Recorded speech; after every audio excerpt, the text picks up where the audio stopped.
বন্ধুরা, সবাই কেমন আছো? আশা করি অনেক ভালো আছো। আমরা অনেক ভালো আছি।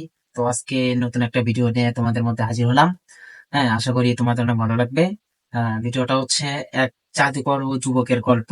আমাদের প্রিয় আবু আদনান হুজুরের গল্পটা আর কি, আমরা সেটা রিয়াকশন করতে যাব। তো কার কার আবু আদনানকে অনেক ভালো লাগে আমাদের কমেন্টে জানাও। হ্যাঁ, আর এরপরে তোমাদের কোন ভিডিওটা ভালো লাগবে আমাদেরকে কমেন্টে জানাও, আমরা সেই ভিডিও রিয়াকশন করার চেষ্টা করব ইনশাআল্লাহ।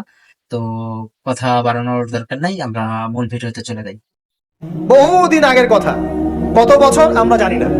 একজন প্রতাপশালী বাদশা ছিল, এখনকার বিশ্ব নেতাদের মতোই পরাশক্তি। ওই যে আসহাবুল কাহাফের মতো, বা ওই নমরুদের মতো, বা ওই যে ফেরাউন, তার মতো একজন প্রতাপশালী বাদশা ছিল।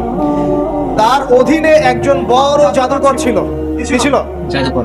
আচ্ছা, মজা আছে, ভালো করে বোঝেন। একটা বড় জাদুকর ছিল। এখনো কিন্তু বহু কান্ট্রি এই জাদুবিদ্যার চর্চা করে, আপনারা জানেন না। ভিতরে ভিতরে জাদুবিদ্যার চর্চা এখনো চলছে। আরে জাদু সত্য, জাদু সত্য, চোখের বদনজরও সত্য। সায়েন্স বিশ্বাস করুক না করুক, এগুলো সত্য। কারণ কোরআন বলেছে সত্য, ব্যাস সত্য। জিন সত্য নাকি মিথ্যা? সত্য। ফেরেশতা সত্য না মিথ্যা? কবরের আযাব সত্য না মিথ্যা? এগুলো তো চোখে দেখা যায় না, বিশ্বাস করলেন কিভাবে? এই চোখে দেখা যায় না বিশ্বাস করেছেন বলেই তো আপনি মৌলবাদী। চোখে দেখা যায় না, অহেতুক বিশ্বাস করছেন, অতএব আপনি একজন মৌলবাদী মানুষ। বুঝতে পারছেন? তো এই বিষয়গুলো বিশ্বাস না করলে কি আপনি মুমিন হতে পারবেন? আচ্ছা, কবরের আযাব সত্য না মিথ্যা আমরা বিশ্বাস করেছি, তোমরা মরার পরে বিশ্বাস করো। আমরা মরার আগেই বিশ্বাস করেছি, তোমরা মরার পরে বিশ্বাস করো। তারপর তোমরা পাক্কা মৌলবাদী হয়ে যাবে। মরার পরে যখন কঠিন কবরের আযাব শুরু হবে, দেখবা যে আইনাল ইয়াকিন। ইয়াকিন কয়েক প্রকার হয়। একটা হচ্ছে আপনার আইনাল ইয়াকিন, হাক্কুল ইয়াকিন, এরকম কথা আছে কোরআনে। মানে আইনাল ইয়াকিন মানে চোখে দেখলাম এবার বিশ্বাস করো। রব্বানা আবসারনা ওয়া সামি'না ফারজি'না না'মাল সালিহান ইন্না মুকিনুন। আছে না সূরা আলিফ লাম মিম সিজদা? হাফেজে কোরআন যারা আছেন, আল্লাহর সামনে জাহান্নামীরা বলবে, রব্বানা, হে আমাদের রব, আবসারনা, এই যে দেখলাম, তোমার আযাব দেখেছি আমরা, এখন পরকালের কথা। ওয়া সামি'না, এই যে শুনতে পাচ্ছি এখন আযাব। ফারজি'না, আমাদেরকে ফিরিয়ে দিন। কোথায় ফিরিয়ে দিবে? দুনিয়ায়। না'মাল সালিহান, আমরা সৎ কাজ করব। ইন্না মুকিনুন, আমাদের ইয়াকিন হয়ে গেছে। তার মানে সবাই বিশ্বাস করবে একদিন না একদিন, তাই তো? ঈসা ইবনে মারিয়ামকে যে মানুষ বলছে ক্রুসিফাইড, তাকে ক্রুসিফাইড করা হয়েছে, তিনি মারা গেছেন, নাউজুবিল্লাহ, বলা হচ্ছে না? আচ্ছা, ঈসা ইবনে মারিয়াম যখন নেমে আসবেন, সবাই বিশ্বাস করবে না? সূরা মাইদায় এই জন্যই বলা হচ্ছে যে ঈসা ইবনে মারিয়ামকে যখন পাঠানো হবে, একজন আহলে কিতাব বাকি থাকবে না যে তার প্রতি ঈমান নিয়ে আনবে না। এমন একজন মানুষ তখন খুঁজে পাওয়া যাবে না যে তার প্রতি ঈমান আনবে না আহলে কিতাবদের মধ্যে। ঈসা ইবনে মারিয়াম কে ক্রুসিফিকশন করা হয় নাই। ঈসা ইবনে মারিয়ামকে আল্লাহ রাব্বুল আলামিন তার কাছে উঠিয়ে নিয়েছেন। আর যে আল্লাহ পুরো মহাবিশ্ব চালাতে পারেন, সে একজন মানুষ উঠাতেই পারেন। এটার এমন কি বিষয় যে আল্লাহ রাব্বুল আলামিন আপনার দেহের মধ্যে রূহ রেখে দিয়েছেন, তার হুকুমে বের হয়ে চলে যাবে। সে আল্লাহ রাব্বুল আলামিন রাসূল সাল্লাল্লাহু আলাইহি ওয়াসাল্লামকে মেরাজে উঠিয়েও নিতে পারেন। সিম্পল। এটা অবিশ্বাস করার কি আছে? আসুন সামনে যাই। এখানে যে বিষয়টা, যে বহুদিন আগে এরকম প্রতাপশালী বাদশার অধীনে একজন জাদুকর ছিল। এই জাদুকরের যখন বয়সটা বুড়ো হয়ে গেল, তখন সে তার ওই বাদশাকে বলছে যে আমার তো বয়স শেষ, আমার এই বিশাল জ্ঞানগুলো কি করব? আমাকে একজন বালক এনে দিন, যেই বালককে আমি এসব জাদুবিদ্যা শিখিয়ে দিব। ওই যেরকম ছোট বাচ্চাদের মধ্যে।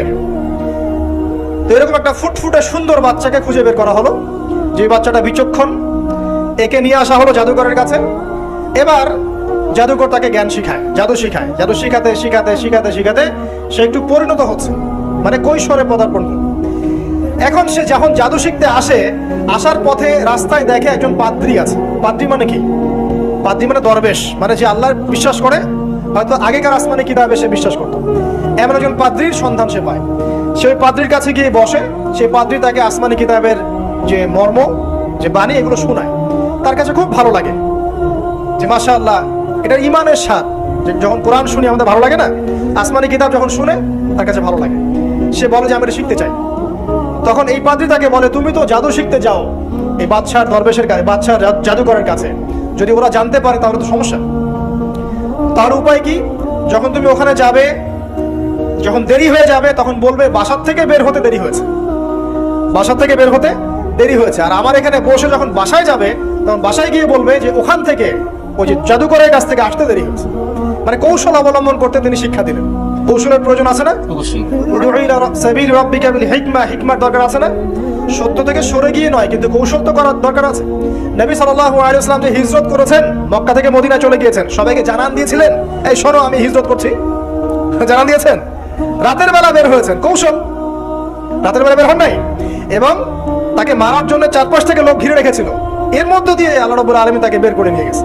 তিনি কি সবার সামনে ফেসবুকে জানান দিয়েছেন, এই দেখো আমরা বেরোচ্ছি? তো তোমরা তো কৌশলই বুঝো না দিনের কাজের, যে কাজ হবে 1%, আই ওয়াশ হবে 99%। এখনকার এই যুগ।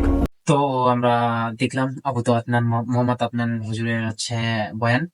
তো হুজুর আমার অনেক ভালো লাগে হুজুরকে।